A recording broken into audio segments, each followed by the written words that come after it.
o kamata ko programa tu mai no profilo ki me mono tu mai o programa alo sio fita ko officer Ozone ni Tonga ni me bot ngau ko ia fliri ki presene se sa fitu i Tonga ni fa no ni mataere de fai alo tu kamata ia ko ngahile kamata ko fonga me wa ala ko ia ko da pura ko da ko Ozone action ko James Cullen ho ga me opsanga ko ia Ozone ko liasa rabiosi pe bevo ki ma ko na nga to nga e nga fa pa nga ko ia ki Ozone ko China Bempili vai fo ke nga ne ofa me he branga patana ko pipa e brisa rasupon mo branga Tonga pa fonga ia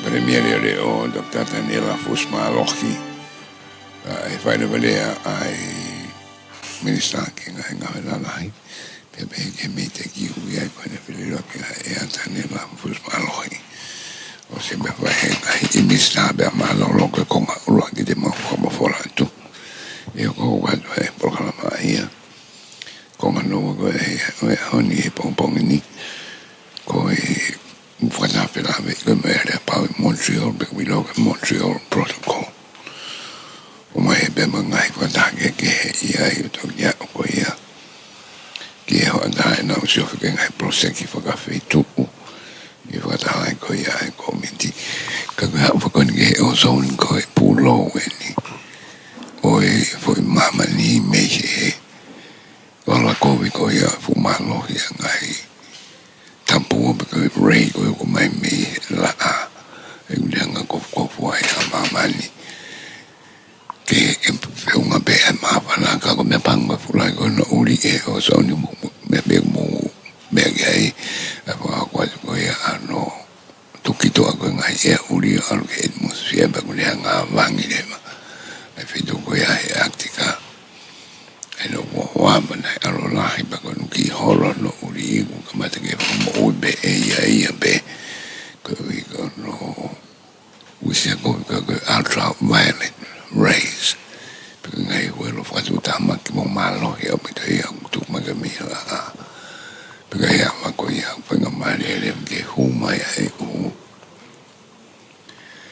uro be ngai welo ko ia o tu ba maga ngai ko ka sa kiri ngai ma ki kebe ngai ta va ken ko la ho Tonga ia nga we ko ki nga o si en ko nga la ia bito ai ba ko nga ka to ia mama ni o ka o e fili wa ki ai ia ko ia ma ko ia ai Ozone o tu boy ai ko tu du ko ia ngai ko ta ke me pulanga patata me ngai ka ta pa ka fetu pe ke ngai pulanga ta wa ko na wa songia ke venga ko ke pa si no uri ko ia o e mo si ai guardo ke Ozone o uri ko ia ko ke kai ho te wa dai a tolu ne ko ia ko do at me hini ko ia ko no o mai pe mai ngai foto tu mo inga no pa anga ngai programa ke ko nga ko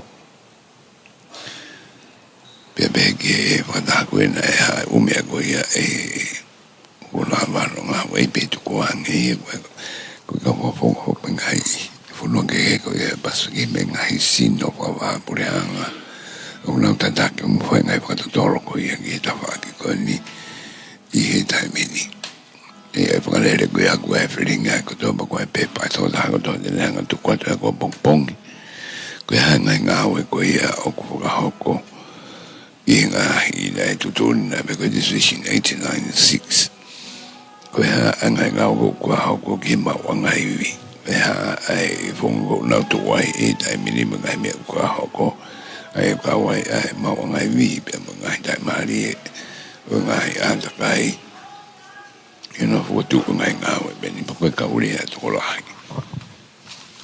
ngi be amata ko ya ni me Ozone secretariat ko Miss Elias Rabiosi ko pipat para supong me UNA Ozone Hengsin. Me Gavika Roches me Kautata Daube ko Basarin Antom Ponwirat ko Takawe Mary Timbuke me Fisi Katrina Mongia me Papua New Guinea. Begia Greg Pika me Equatis Nia me Umeangawe from Komoko. We make out that way, I say, a remark Tonga and the Fakoya, Pehogi, I was fit on me, Tongani. Kakamata, the Borgama. Tapi hau e whanua. King do Bowono, Pamakuino Taloni, Pina Naspau to Wa. Tapugi Tamapinis Kalauni, Pinis to Poto, Ulkalala, Mufare Ha Moyofo. Tapugi sea pa me hoik whareare a Tonga. Tapu at whoki ki he whawharanglangu e aho. Ka koe eik paremia reo reo Tonga. Ona pol tok tataniela fusmalo. Pa me hoik minister cabinet yone afio. Tapu atu ki he tangataik whaiwhikau. Ka koe Palestinio e siasa hafitu. Moha whaalunga Tonga. Pakiawat mo e whakatapuni ki ngai kupu whikawaki ko toa pē. O tau kau whakataha i Hawani. Ka pē ki Tonga ko toa. Nau mamata mai he ope. Kestofona, Acting Prime Minister Honorable Dr. Daniela Fusmalohi, distinguished delegates from the United Nations Environment Programme and the Ozone Secretariat, esteemed colleagues, my fellow national ozone officers from the Pacific region, ladies and gentlemen, please allow me to give you a quick overview on the formal opening program of this regional event hosted by the government of Tonga in partnership with the UNEP. We will begin with a prayer which will be led by the president of the Seventh-day Adventist Church, Tonga Mission, Pastor Fanueli Mataere, and it will be assisted by the choir from the Tubou Tertiary Institute. After the opening prayer, I kindly seek your patience as we proceed to the following remarks which will be delivered by representatives from the UNEP, the Ozone Secretariat, and the Multilateral Fund Secretariat. Remarks from UNEP and the MLF Secretariat will be delivered online, while Ms. Liasat Rabiosi from the Ozone Secretariat will deliver her remarks in person as she is here with us today. On that note, I will take a pause and will intervene later for the remaining agenda of our opening program. I now invite Pastor Fanueli Mataere and the choir from TTI to lead us with the opening prayer. Malo.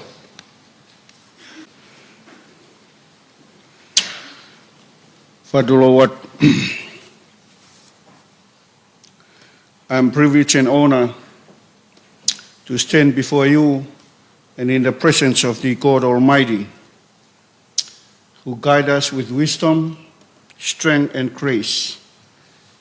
It is by His divine will that we are gathered here today, united with purpose and vision for the progress and prosperity of the nations. To the Honorable Deputy Prime Minister, the Acting Director, and the esteemed international donors, participants, whose unwavering support has been instrumental in shaping the development and sustainability of the nations.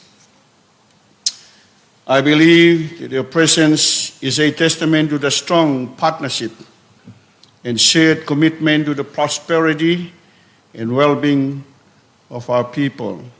And for our devotion this morning, to set the dawn of the sacred time, I now invite the DDI team to lead us in our first hymn this morning, and let us lift our voices in praise, worship, and gratitude as we prepare our heart to receive the blessing from the Lord. Thank you.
for our devotion.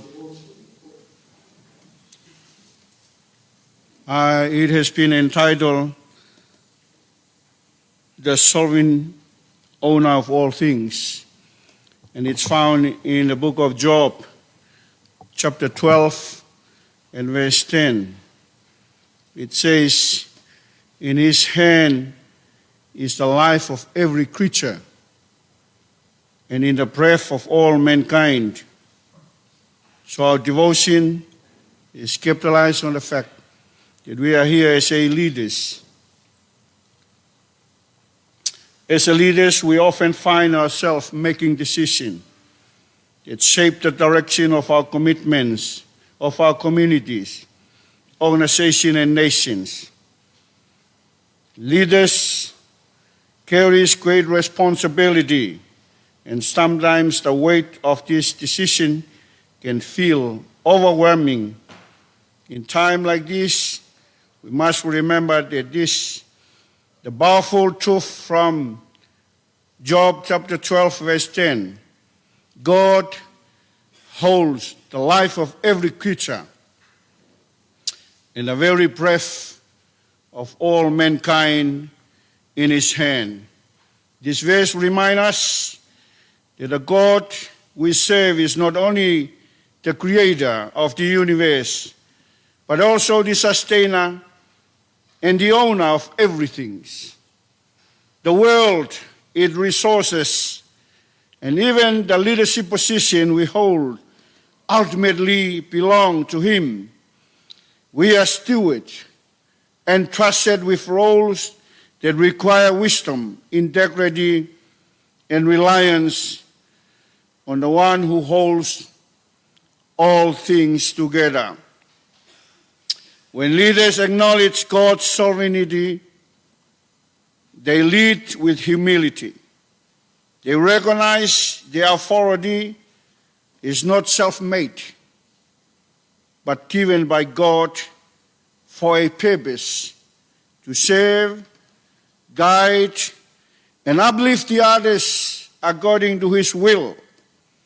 Pride and self-sufficiency can lead to failure, but dependence on God leads to a success that glorifies him and benefits those we serve. So our leaders' position are a trust, not a personal possession. We must lead with accountability, knowing that we answer to the ultimate ruler, and that is none other but God himself. When we acknowledge God as the owner of all things, it shifts our leadership from controlling to serving. Jesus himself led by serving, and as leaders we must emulate his example. True leadership requires wisdom that is beyond human understanding. And in Proverbs chapter 3, verses 5 to 6, re-emphasize us to lean not on your own understanding, but to trust in the Lord in all your ways. Leadership can be stressful, but when we remember that God holds everything, including the challenges we face, we can lead with confidence, knowing he is in control. I trust that the verse this morning reminds us that the God we serve is the owner of everything, including you and I. So we have been asked this morning to fully depend on God and his leading and his power. And just before we hear the last song, I will say the word of prayer, and let's pray. Our gracious Father in heaven, we pause once again, Lord, to acknowledge that the God we serve is a wonderful God. The God we serve is the creator of the universe. You own everything. We brought nothing to this world. And this morning we come to your throne of grace, realizing that each one of us are a sinner. But because of your grace and mercy that has been demonstrated on the cross, we come boldly this morning and seek your grace that cover each one of us here this morning. And Father God, we are here for a special purpose and want to uplift before you the guest of honor, the Deputy Prime Minister. Thank you for his leadership and thank you for his presence this morning. We pray that you'll continue to bless him in a special way. And not only that, but all the participants in this special meeting, we uphold before you the agenda and the meeting, Lord. I pray that you'll continue to bless them and may your spirit dwell in their midst as they continue to communicate and discuss. And may all these things they do today bring the honor and glory into your name. We commit this meeting into your hand, and especially those who organize this program. I pray, Lord, that you'll be very close to them in a special way. Thank you, Lord, for listening to our prayer. In Jesus' wonderful name we pray. Amen. So we'll ask the TDI to give us the last hymn.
Christ and the fellowship of the Holy Spirit be upon this meeting now and forever. Amen.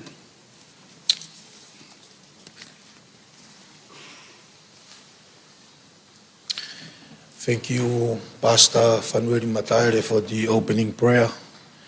As scheduled in our program, we will proceed to the opening remarks, and I apologize, there's a slight change to the order of the delivering of remarks because I will give the first opportunity for the UNEP and MLF while we still have a stable network.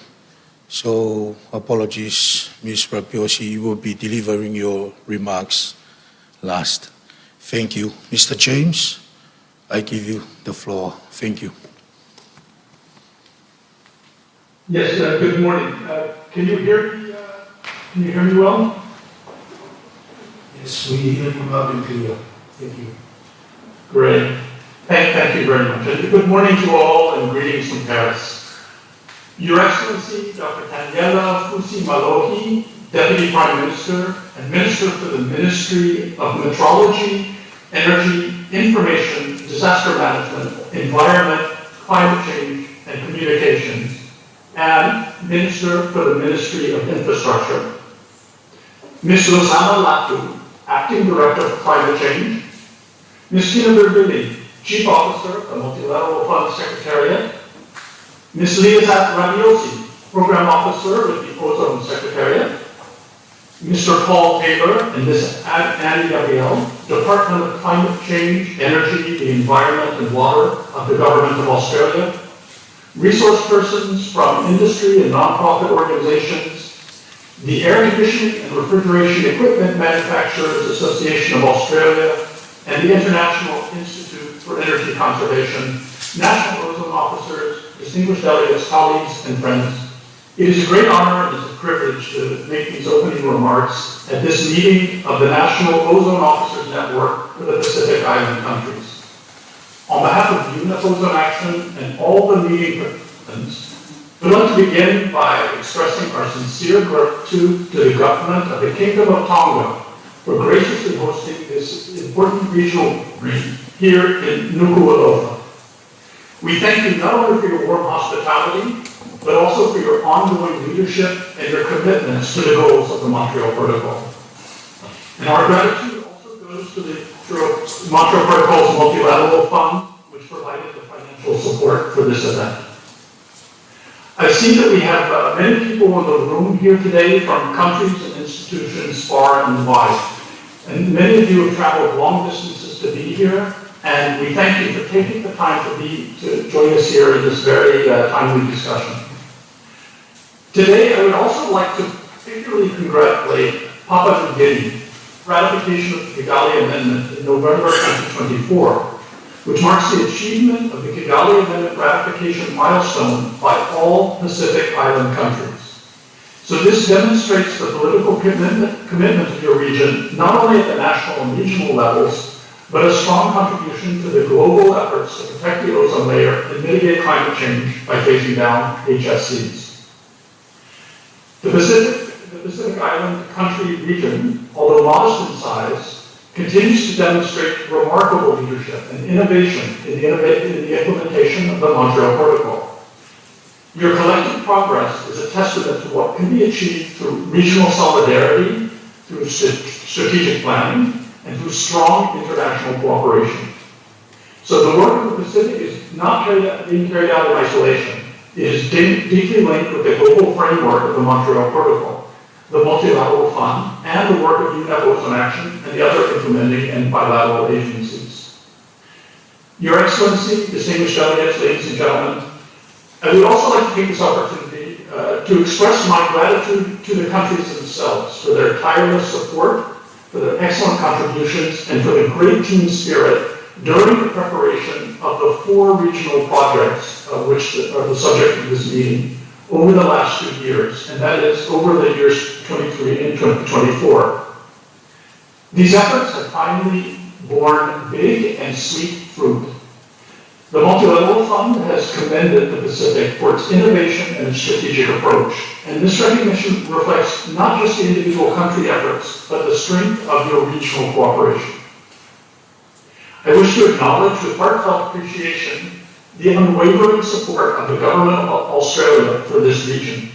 Australia has been a long-standing partner and a pillar of strength for the Pacific Islands.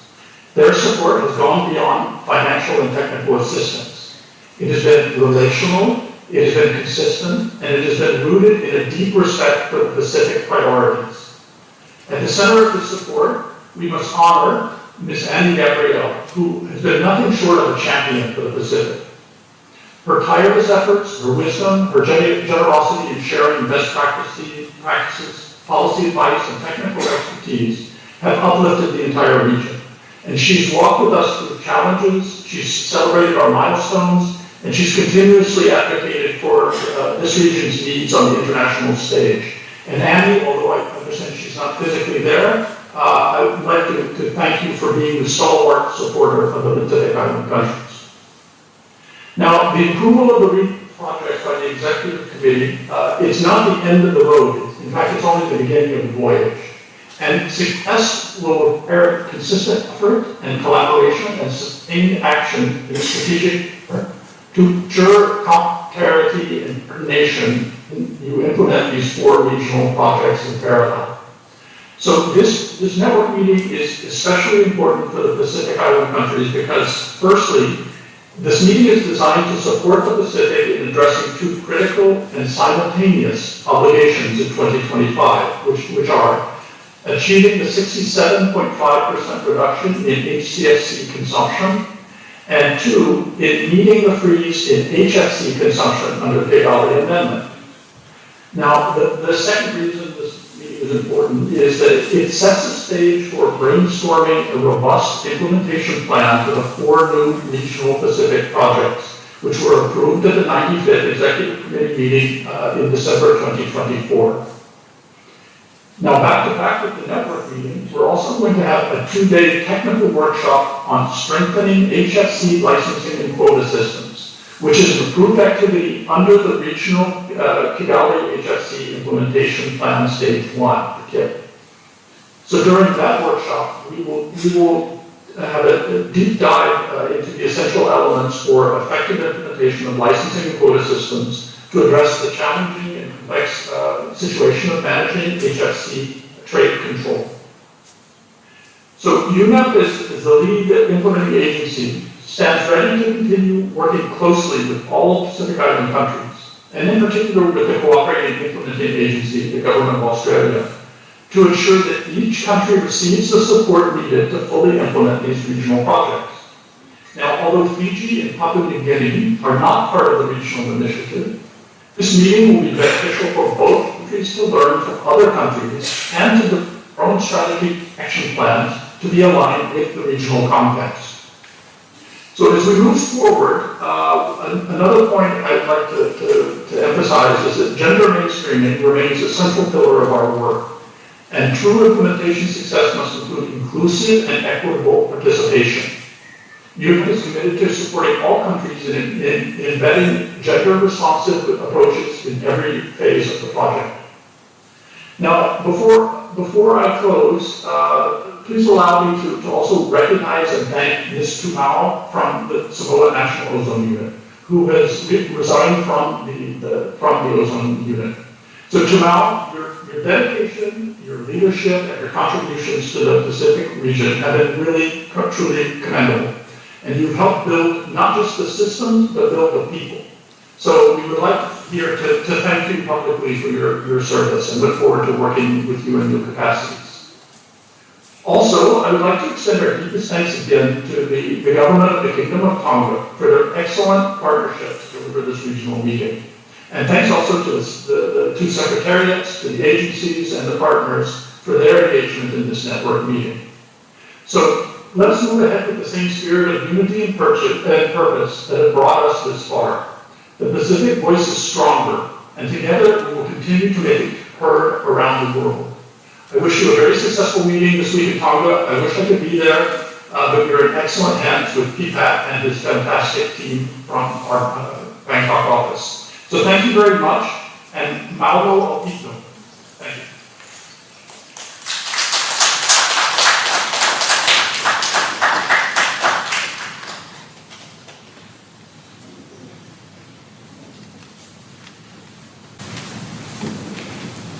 Thank you, Mr. James Curry. We now proceed to the remarks from Multilateral Fund Secretariat. Thank you.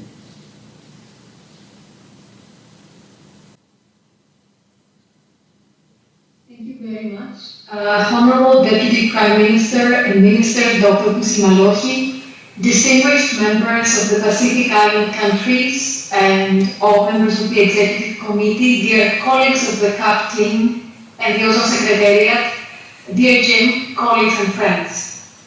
I would like to also start by thanking the Government of Tonga for organizing this regional meeting and by deeply apologizing to all of you for not being able to be there in person. This is the week where we are wrapping up the preparations for the upcoming meeting of the Executive Committee, which will take place in the end of May in Montreal. In addition to missing beautiful Tonga, it is a missed opportunity to be with colleagues and friends and be able to talk about your successes, to better understand the challenges that you face on the ground, and of course to celebrate the launch of the Kigali implementation plan that have been approved with other components in the first meeting of the Executive Committee. Would like to take a moment looking for your book and helping to ensure your country's continued success with the implementation of the Montreal Protocol launch. You've been all part of the team of treaties, and you are all part of the success and the opportunities that lie ahead of us with the implementation of the Kigali Amendment, and of course we are grateful for that. The benefits of the Montreal Protocol go beyond the environment.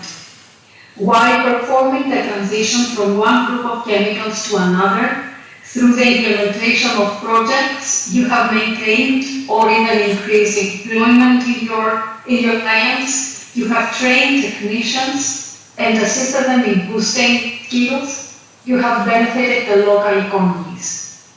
The Kigali Amendment is about climate, it's about the local economies, and it's about your people.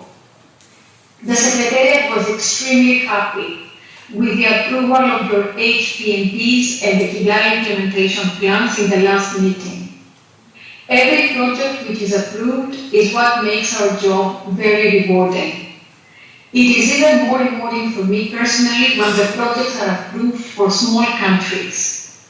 And this is what makes the Montreal Protocol and the multilateral fund so unique.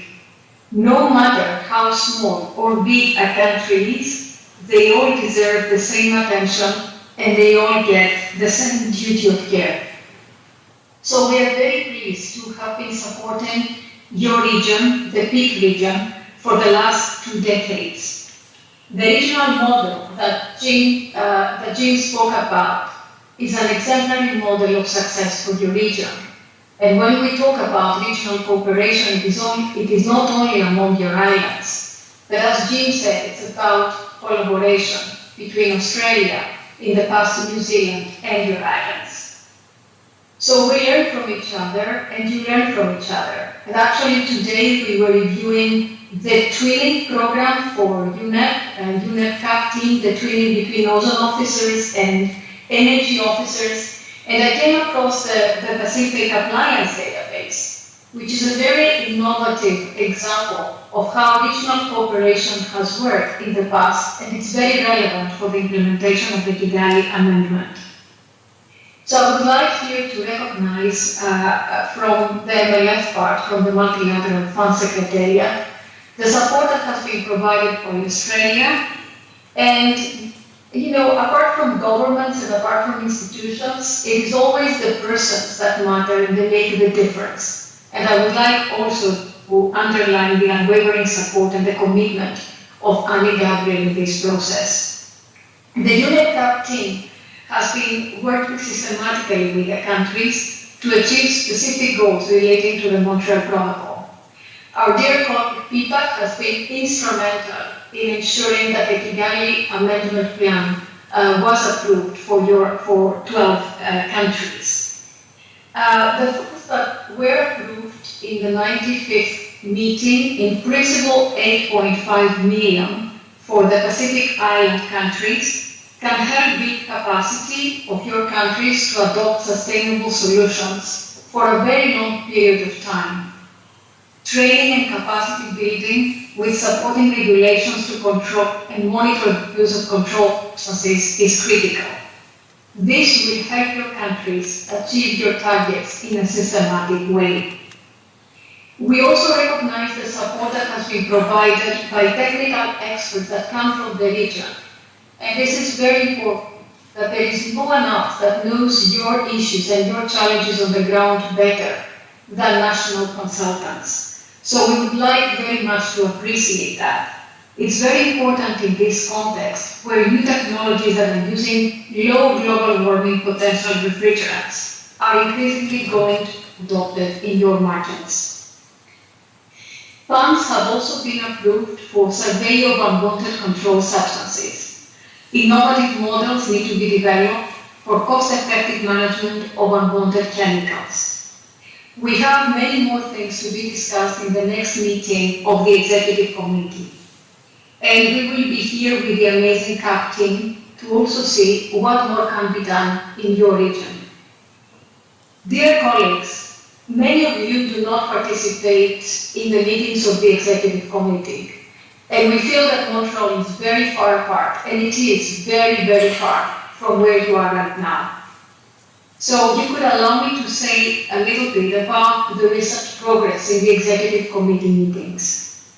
In the last couple of years, we have made many strides in the meetings of the Executive Committee. After many years of discussion, most aspects of the HFC post-funding guidelines have been agreed. We have 3 different funding windows for energy efficiency, including for the first time a funding window for a revolving fund for energy efficiency for end users. National inventories and action plans for disposal are being funded, and the committee will consider in 2025 the creation of a funding window to implement those plans. We are evolving in the multilateral fund without changing our soul. And we thank you because it is the national ozone officers that ask us to think out of the box, to be more strategic, to assist with the institutional collaboration among different stakeholders. My last point is to reassure you that the Multilateral Fund Secretariat, Balaji, has been the one assisting you for all your projects that you have submitted, are here to assist you in any way we can. And we recognize that we cannot be who we are without. The Montreal Protocol has achieved so much down the years. It can achieve much more. But its success ultimately depends on you, on the parties to the Montreal Protocol, and on the members of the Executive Committee who decide how we implement, where the funds go, how people on the ground are supported. Thank you very much.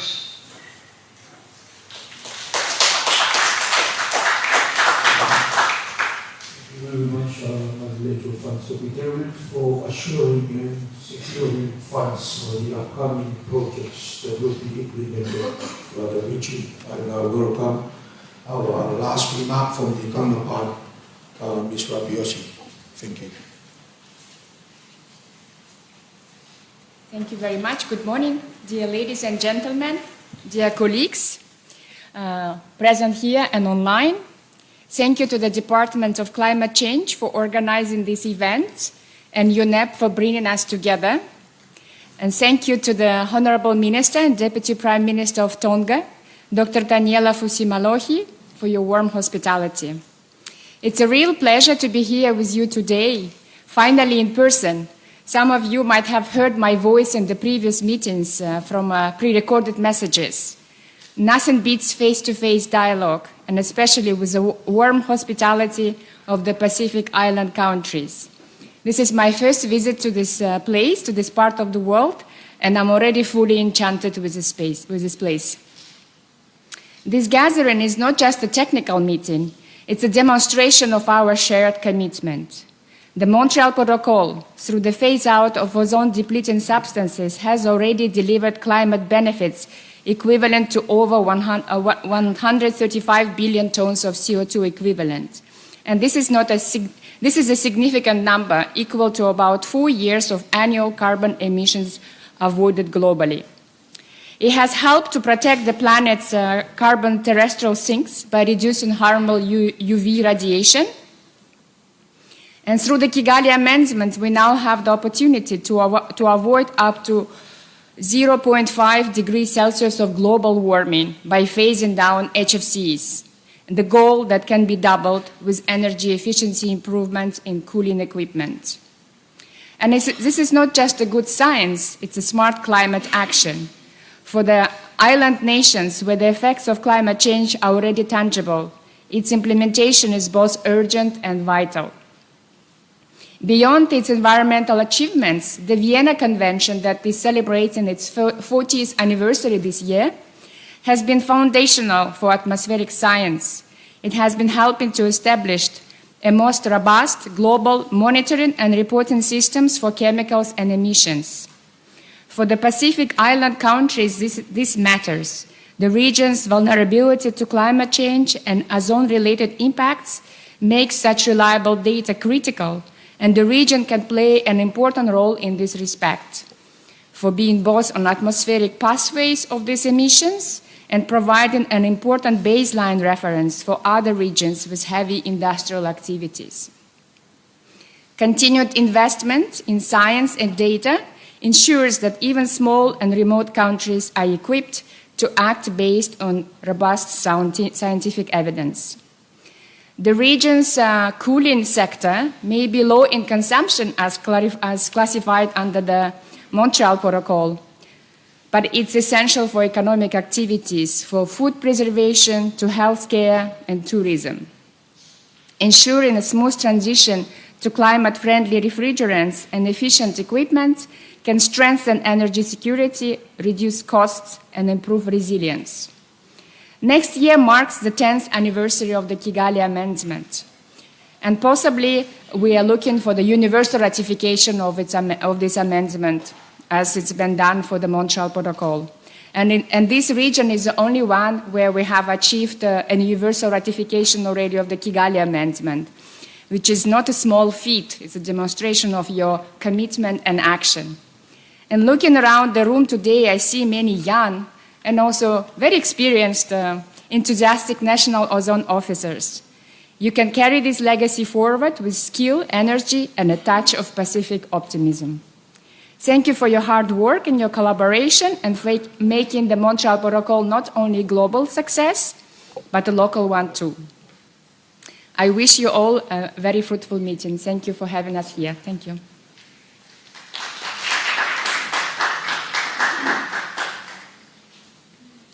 Thank you very much, Ms. Liasat Rapiosi, for the opening remarks. And guest of honor, ladies and gentlemen, we will now proceed to a more meaningful part of our program, which is the gift exchange. And I invite Mr. Bibet from UNEP to please accept a gift from the host country.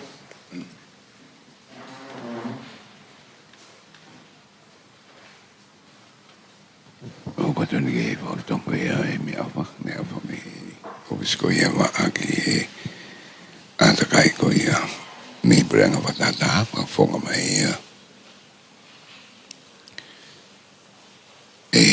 pipet bupi rasupong piko branga Tonga ko premier o Tongatapu ni la fusmao hi ko ia va ko dongi pa buta ngo me apa ko fuaki.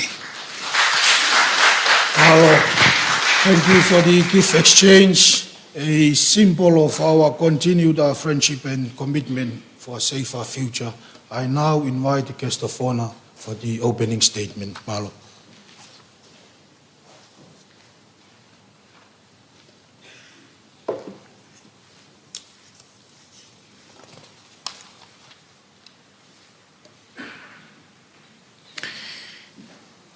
Malo ba ko pike hu fanga pe fa tap ko so no fai ko pe ki le.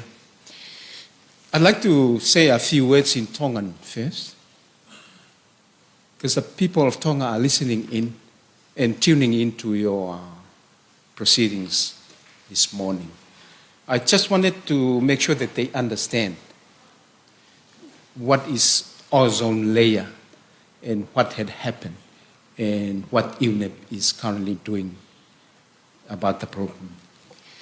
Ko whingak pe ai whenga male ko ni ke u whaipeha ki lea e he lea whakatonga ko hi ko ai pe ai kakai unau whanongo mai pa ko tui pe me tua pule anga koe moe kakai unau whanongo mai me tua pule anga ki he ngai mahau ko whakahoko ko he ahoni.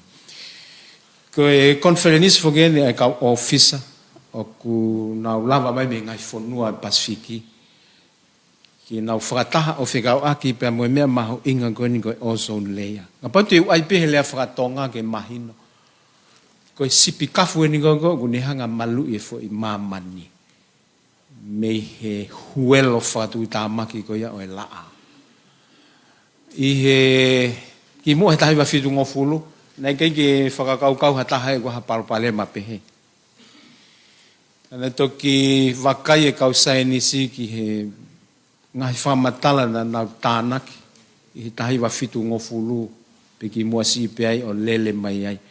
O nau sio, o ku kamata ke mahai hae sipikafu. Panau wakai ki he whamatala o mahino, o kuia e kasa o ngai aki e he kakai i mamani. Ko ia ku ni hanga ko whakatupunga, ai mahai hai ai sipikafu koe. Kai ngata pe kamatai ke manifi e sipi, o ku kafu e mamani, kai kamatai ke awa. Pako ne mahino koe ki he kausai ni siko ne awa koe ia, pako hu mai le vai huelo o e laa, ki he funga o mamani. O no molo bingi au mai e huelo laa ka tau tolu. I he lahi fe unga pe. Pako huelo koe ne tau he funga o mamani pe foki. Pako foki pe ki atmosia i he lahi fe unga pe ke ni hanga o veteke. E taim ko ku wawai pe manife sipi kafu. Pako hu mai lewa ai huelo o e laa. O lahi ange e mea totonu koe totonu ki au maki tau tolu. Koe mea lewa hoko, koe ke toi lava ai ko ngaia o e mawhana koe ia, pe koe huelo koe ia, o toi foki, ke mo vete, kai aluia hoko. Koe mea ke ni hanga e ia o liliu, ku fihia ia he atmosphere, ai konga o e huelo koe ia. Koe lewa ere me niti whatu tāmaki i e huelo o e laa, o ku uipe koe ultraviolet radiation. Koe mea ni hanga o mai whatu tāmaki. Whatu tāmaki he mo ui e tangata, pe whatu tāmaki ki he mea mo ui, pe toi whatu tāmaki e atmosphere, he aluia toi mawhanange, o mawhanange ia i he mawhana totonu. Ma koe mea lewa hokoku ni hanga mau e, ai mea lahi. Pa e whakawhehu ia lewa e tau hao, mi he ngai whainga taa, koe no whakamea tokoni, ko no mau i o e mea mo ui i Ozone, koe mea mo ui he funga whonua, ni hanga veuki ai nofo ai tangata i he mama. Ang mahino pe ia koe palopalema, koe kasa, koe CFC. Ngai aki i he IC pe moe air condition, ngai mea whakamoko. Pau tau whamalo i he ngawe ai kautaha koe ni ai puna whantataha, United Nations. Ki he tauta ofi hono ngawe aki ai kasa kona koe ni, koe kasa whatu tāmaki koe ni. I he ngahi mea ngawe koe ni. Pau tau whamalo ke talu ai ngawe koe ia me he kuohilio au mai ke ahon. Ngari bena koe ai hawhainga maali e ku tau lava mono. Ai sipi kafu koe ni koe ua hoko. Koe whatu tāmaki ke te tau to. I have just made an outline of probably the scientific. I'm not a scientist. I'm just a layman working for the government. I'm not entirely literate in what we are here for today. But I have just said to the Tongan public that the ozone layer and how it became to be damaged by CFC, and if we were not able to recognize the problem early enough, we would have a lot of problems with climate. We would have a lot more to do with our ecosystem and our health if no one had come to notice the problem in time, so that the United Nations can intervene with programs and scientists dedicate their time to dealing with this problem. I would like to recognize the presence here of the head of UNEP Ozone Action, at UNEP, James Kerlin, and also Mr. Pipat Puperesupong, the Program Management Officer for Asia and the Pacific. And I'm aware that some of you, or a lot of you, are coming from the Pacific Islands for this conference. In 2015, I was given the task of preparing the final report for Tonga on the Millennium Development Goals. And that was when I first came into contact and being aware of this particular problem about the ozone layer. I then was able to recognize that Tonga was dealing with some of the issues and trying to take action and contribute to the worldwide action on this front to protect the ozone layer. I went back last night to read a few things about the history of this endeavor. And I came across, I'm sure you know him because you are in the ozone layer business, Jonathan Shanklin, whom in the 1970s was, remember those days, the digitization of records had not been in advance like today. But he was doing this and going through a lot of data that had been collected. Because there was this, as you know, in the Antarctica, the Halley Bay Research Station. And Jonathan was going through the data, trying to digitize and recording it, and he noticed something very peculiar, that the ozone layer is being thinning out. And it took him almost 2 decades to see that trend and recognize it was CFC was the culprit. Imagine if there was no Jonathan Shanklin. Imagine if the data, this was all paper done. Imagine if none of them had dared to go through this mountainous lot of paper piling up in the office at Cambridge. Maybe we would have discovered the problem so late that probably damage would have been happening so much that the human race may not be able to deal with it anymore. Then he saw this happening, and then he called his colleagues. I'm sure you know, you know the names.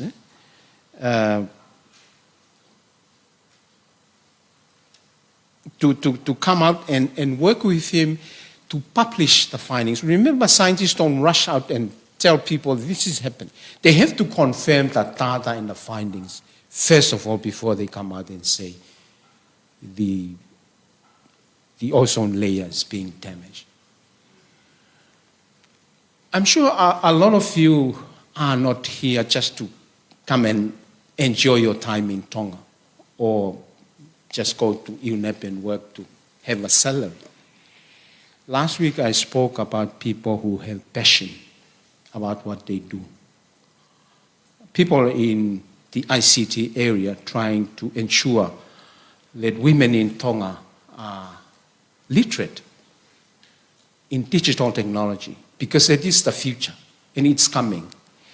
And I'm sure all of you are here for the same purpose. You have a passion to protect the only place whom we all live, and that is our earth. And the ozone layer is the only blanket that protects all of us from the harmful effects of the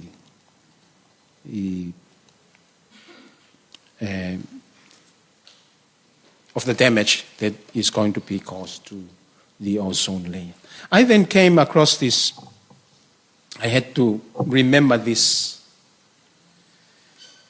song called From a Distance. I'm sure all of you, or some of you, have heard of the song. It's a song from the 1970s or the 1980s. It was written by someone called Julie Gold. Initially, people thought it was a religious song, but later on, people realized it's a song about hope. If people go out of this earth and they look back, they see harmony. They see a blue and green planet with snow-capped mountains. But they also realize what's going on. If they come back, there is war, there is famine, and there is there is people doing their own thing, and at the same time not realizing the harm that they're going to cause about the same place they are all in. And then I read the song and came across this verse in the song. From a distance, we are instruments marching in a common band, playing songs of hope, playing songs of peace. They are the songs of every man. And I'm sure the song about ozone layer is the common song for us. We are the instruments with passion to work on the ozone layer to protect all of us. And that is what we need, is to march together to the same song of hope and same song of peace. And they are the song for every one of us to work on this problem. Lastly, I was told that your workshop today is going to reaffirm our shared journey to protect the ozone layer, to support climate resilience, and to ensure health and well-being of our people and environment. And I have to congratulate UNEP and the officers from UNEP, and also the officers from the various countries of the Pacific in trying to work together, to march together in this common band, our countries in the Pacific, trying to get our voices heard across the world and across countries that are working the other way around to damage the ozone layer. And I'm sure we are going to demonstrate leadership in the Pacific with regards to our work to protect the ozone layer. And in the end, I'm sure you will continue to strengthen that voice through innovation, through capacity building, and through regional solidarity. Thank you very much.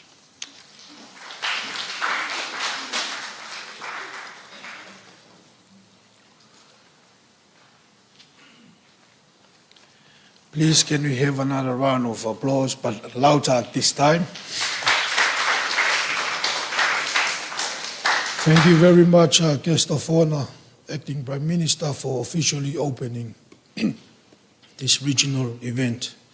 And also thank you for ensuring that the message and mission of the Montreal Protocol reaches our people in our local language.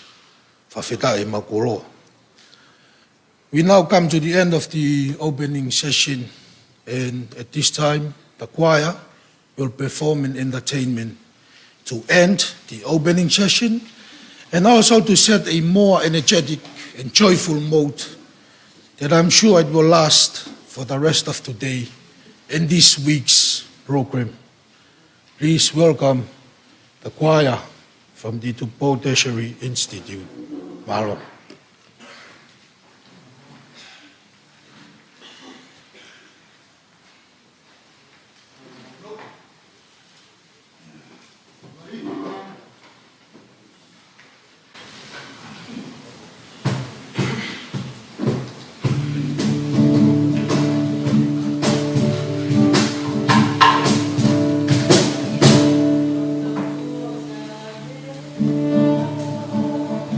Oh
Koia proa koia no ka vitu koia office koia e Ozone ka mai ko mai ka office koia me office lai programa ke takai ai bure anga fakadanga lere ya tol kama ta hon ko pom da mo e ho bure lo kama ko ke pom pom ni koia anga re na anga ni ta mini ke fa koia ana o imista ke fa koia